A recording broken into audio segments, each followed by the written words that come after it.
dengan sama-sama membaca basmalah saja. Bismillahirrahmanirrahim.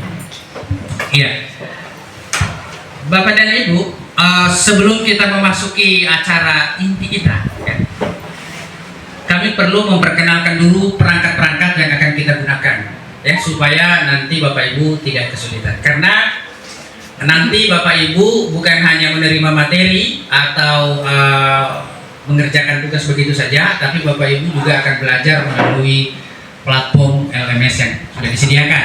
Selain itu, tugas-tugas yang Bapak Ibu kerjakan, baik secara kelompok maupun individu, itu juga akan diupload melalui LMS juga. Sumber-sumber belajar juga itu tersedianya di LMS juga. Nah, oleh karena itu, Bapak Ibu harus betul-betul mengenal dan menguasai bagaimana memanfaatkan LMS ini. Nah, jangan sampai, Pak mau upload bagaimana nih ya? Itu masalah juga itu, ya kan? Nah, Pak gimana materinya? Nah, itu persoalan juga tuh. Pak gimana mau kasih komentar misalnya? Itu. Jadi mudah-mudahan ini kami akan memperkenalkan sedikit bagaimana Bapak Ibu bisa menggunakan LMS ini. Pertama tentu harus masuk dulu, ya. Kita masuk dulu. Coba Pak Ibu Pipit. Nah, ini LMS kita. Jadi Bapak Ibu masuknya itu melalui rumah belajar. Nah, menggunakan akun belajar, ya itu ya. Jadi silakan masuk ke rumah belajar dulu, kemudian nanti ada masuk ke diklatnya. Jadi kita menggunakan platformnya yang digunakan oleh Kemendiknas, ya. Jadi Kemendikdasmen gitu. Ya, rumah pendidikan. Nah, ini boleh diakses melalui laptop, bisa juga diakses melalui HP. Tapi kalau mengerjakan tugas tentu harus bagusnya di laptop. Agak susah juga sih kalau pakai HP. Ya, coba itu dulu ya. Jadi kita perkenalkan dulu nih sebelum kita masuk ke tugas-tugas kita berikutnya. Bapak Ibu, semua sudah punya akun belajar toh? Nah, tentu tidak bisa dibuat dia punya akun bro, tidak. Atau ada yang basic TKJ di sini atau basic Eskom? Ada yang Eskom? Nggak ada, tapi jago semua saya lihat. Jago semua pegang komputer saya lihat. Jago semua pegang komputer. Lagi ya, harus internet bagus. Kalau tidak ada internet, nah sudah selesai sudah. Biar diputar-putar berapa kali sudah. Iya, silakan masuk ke rumah belajar Kemdikbud. Nah, kalau sudah masuk di situ, klik diklat. Nah, apa dampak perubahan dan pelatihan ini? Jadi, tentu pelatihan ini dibuat bukan asal jadi saja Bapak dan Ibu. Karena bagaimanapun pelatihan ini dilakukan itu mengeluarkan uang negara, menggunakan uang negara melalui dana bantuan operasional sekolah. Nah, oleh karena itu Bapak dan Ibu, dalam pelaksanaan kegiatan ini tentu yang pertama diharapkan Bapak Ibu itu betul-betul bersungguh-sungguh mengikuti kegiatan ini, ya. Karena kegiatan ini Bapak Ibu bukan cuma 5 hari, ya. Memang 5 hari itu hanya untuk in-1. Tapi kegiatan ini akan berlangsung kurang lebih 3 bulan. Karena setelah in-1, Bapak Ibu akan ikut nanti prakteknya. Jadi di sini setelah mendapatkan materi di sini, Bapak Ibu itu praktek nanti, praktek mengajar. Jadi praktek mengajar, pertama mengajar mandiri, tidak diamati oleh orang lain. Yang kedua, Bapak Ibu itu akan praktek mengajar di sekolahnya, diamati orang lain melalui lembar observasi. Nah, jadi tidak boleh main-main Bapak dan Ibu. Yang ketiga, Bapak Ibu itu tidak cukup sampai di situ, nanti mengajarnya lagi, mengajar di hadapan teman-teman nanti. Itu OJT yang ketiga, itu namanya peer teaching. Jadi mengajar sendiri di video melalui YouTube, kemudian didiskusikan, kemudian mengajar diamati orang lain, open class namanya. Kemudian yang ketiga itu Bapak Ibu ada peer teaching, mengajar di hadapan teman-teman Ibu. Nah, itu Bapak Ibu mengajar codingnya. Tapi tidak usah khawatir Bapak Ibu, karena melihat materi nanti yang akan kita bahas bersama ini menarik sebenarnya, karena mengajar coding di SD SMP itu menarik. Dia hanya banyak menggunakan media-media yang ya semuanya sebetulnya guru bisa lakukan, tidak sulit Bapak Ibu. Ya? Jadi oleh karena itu dampak perubahan itu harus bisa terlihat. Jangan sampai sebelum pelatihan dan sesudah pelatihan sama saja, tidak ada gunanya itu pelatihan ini, kan begitu. Ya. Nah ini terjadi perubahan pengetahuan, minimal materinya Bapak Ibu kuasai, kemudian sikap, kemudian perilaku peserta BIMTEK mengenai mata pelajaran coding dan termasuk elemen di dalamnya. Artinya mungkin sikapnya untuk apa itu coding itu juga diajarkan di SD. Nah harapannya setelah pelatihan ini Bapak Ibu sudah berubah pikiran. Oh ternyata coding itu penting dan KH itu penting diajarkan di SD. Ya, kan begitu. Nah di sini ada beberapa elemen yang harus Bapak Ibu kuasai. Yang pertama itu adalah berpikir komputasional, itu saya sebut-sebut tadi.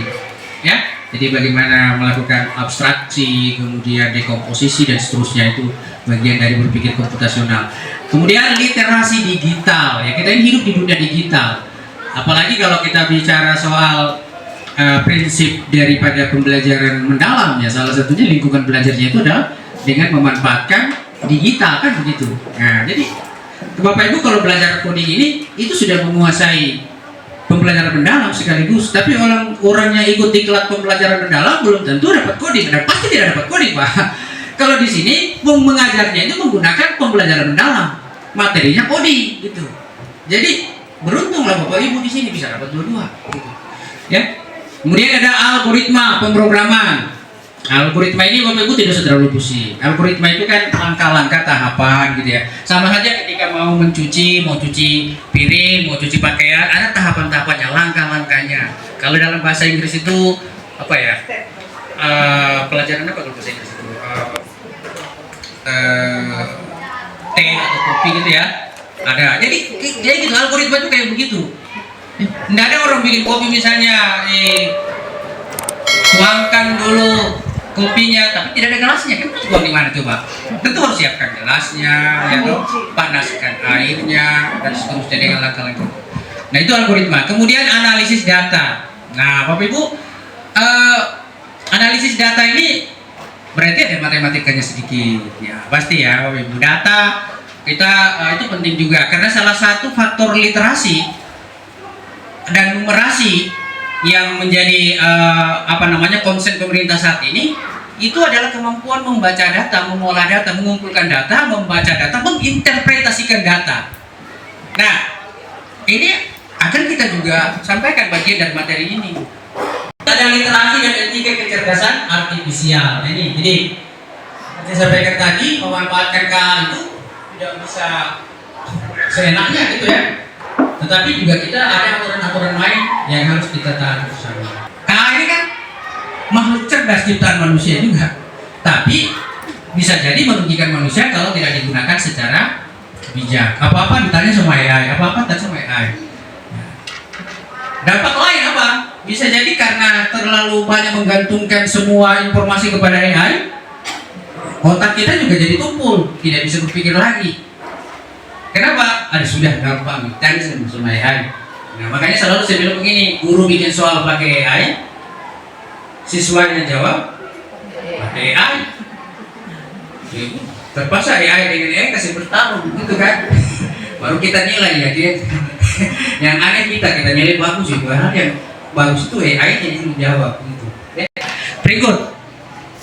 Nah ini capaian pembelajarannya. Jadi capaian belajar umum, peserta pelatihan mampu menjelaskan mengenai struktur kurikulum coding ya. Struktur kurikulum ini Bapak Ibu sudah ada ya, dibagikan itu yang sebagaimana diatur dalam Permen Dikdasmen nomor 13 tahun 2025 terbaru, sudah beredar di berbagai media. Nah, dan coding sudah ada di sana. Untuk kurikulum baru coding sudah ada di sana, baik dari SD, SMP maupun SMA, SMK. Peserta pelatihan mampu mendesain perencanaan pembelajaran coding dan kecerdasan artifisial dengan berbagai model pembelajaran yang kontekstual. Nah, ini jadi Bapak Ibu bisa bikin RPP. RPP-nya kontekstual. Kontekstual itu berarti sesuai dengan kondisi lingkungan, pengetahuan awal siswa, apa yang siswa sudah kenal, miliki lebih awal. Nah, kita membuat RPP-nya mulai dari situ. Jadi jangan membuat RPP langsung misalnya siswa katakanlah di situ tujuan siswa dapat membuat AI dengan menggunakan bahasa pemrograman Python. Sementara SMK saja belum dapat, bagaimana mau dikasih begitu, pusing kan? Jadi sesuai dengan konteksnya, apa yang mereka pengetahuan, apa yang mereka miliki dan seterusnya. Bapak dan Ibu, Sebetulnya yang paling sulit itu kami di SMA dengan SMK. Kenapa paling sulit? Seharusnya kan pengetahuan dasar itu dari SD tuh. SD, SMP, SMA. Sementara kita mengajar di SMK sudah langsung. Materinya tidak bisa kita dari awal. Kalau dari awal berarti belajar di SD. Tapi pengetahuan dasar siswa kan tidak punya. Nah itu. Sehingga ya yang kita pakai apa? Dasar-dasar pengetahuan yang ada di pembelajaran informatika atau TKJ begitu. Lanjut. Nah, diklat ini dilaksanakan secara luring keseluruhan melalui learning management system. Jadi seperti tadi kita sudah siapkan lebih awal dengan jumlah jam diklat 180 jam pelajaran yang dapat dilaksanakan dengan masa sebagai berikut. Nah, ini jadi ini in 1 5 hari, insya Allah akan selesai tanggal 2 ya. Dan setiap hari 8 jam Bapak Ibu. Dari pagi sampai sore, jangan khawatir. Yang penting banyak minum kopi saja. Oke, kemudian in 2 ini 2 hari dengan proses pembelajaran daring. In 2-nya ya. Nah, sebelum itu di antara in 1 dan in 2 ada on job training selama 10 minggu. Maksudnya rentang waktunya bukan selama 10 minggu itu Bapak Ibu laksanakan on job training, bukan. Tapi proses belajar mandiri iya, tapi pelaksanaan prakteknya itu OJT 1 tadi seperti saya sudah jelaskan. Jadi Bapak Ibu melaksanakan praktek di sekolah masing-masing. Kemudian di video, bukan hanya sekedar begitu, di video itu. Kemudian videonya di-upload di YouTube. Kalau YouTube-nya tidak mau, ke Google Drive boleh. Karena banyak teman-teman yang SMA, SMK itu sudah bikin videonya dia kasih di YouTube, YouTube Pak. Apa namanya, take down. Ya hapus, saya tidak tahu, mungkin ada yang dilarang oleh YouTube masuk di dalam konten itu sehingga dihapus. Nah, makanya saran saya coba saja dulu di YouTube, tapi kalau tidak bisa di Google Drive.